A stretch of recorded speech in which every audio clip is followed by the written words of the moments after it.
सकाळच्या 9 वाजलेत आता. अंघोळ वगैरे झाली. आता मी स्टुडिओकडे जायला निघणार आहे थोड्या वेळात. पण आपला गहू केला काल, तर गहू जवळजवळ 5 किलो लावला होता आम्ही. 3 गुंठ्यामध्ये गहू होता. 5 किलो गव्हाचा टोटल आम्हाला 50 किलोचं एक पोतं झालं ना. 50 किलोचं एक पोतं झालं.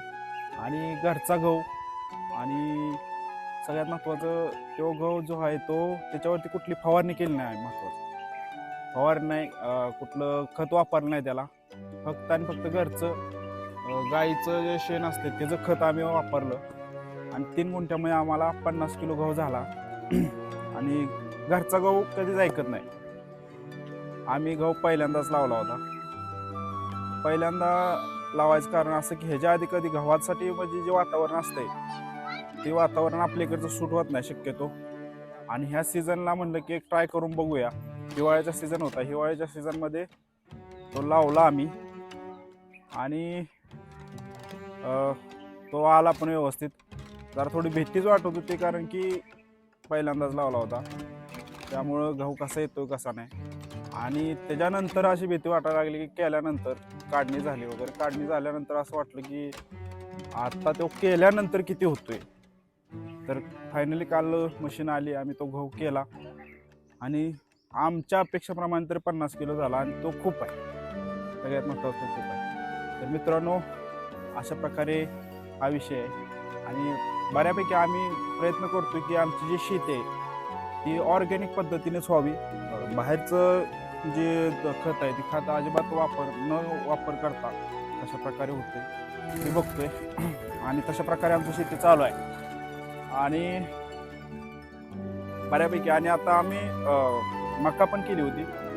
आणि मका एक एकरात होती का, 1 एकरामध्ये ती मका होती. आणि ते पण आम्ही काढली. काय ओली वैरण होती ती गुरांना आम्ही इथं वापरतोय. म्हैस आहे, 2 म्हशी आहेत त्या, 1 गाय आहे, 2 शेळ्या आहेत त्या, आणि त्यांना ती वापरतोय. आणि त्याची कणसं पण काढून ठेवली ती, या साईडला कणसं ठेवले ते आम्ही.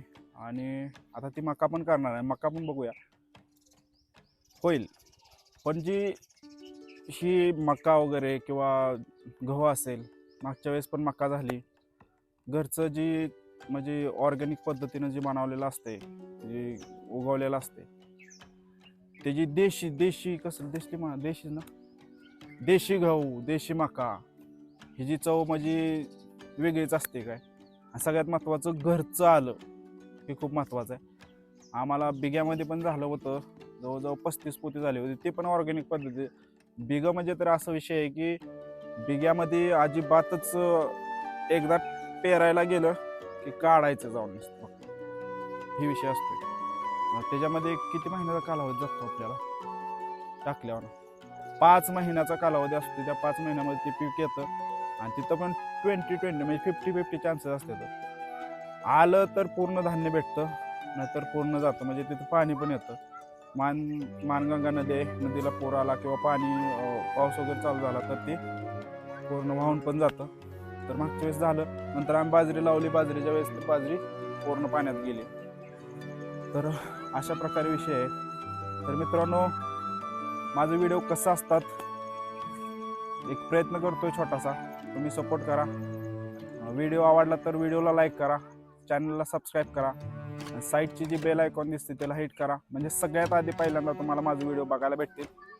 आणि आपले व्हिडिओ सगळं घरगुती व्हिडिओ असणार आहेत तर बऱ्यापैकी, म्हणजे असं बाहेरचं कुठलं काही नसणार आहे शक्यतो. आणि छोटासा प्रयत्न आहे माझा, तर नक्की सांगा. धन्यवाद.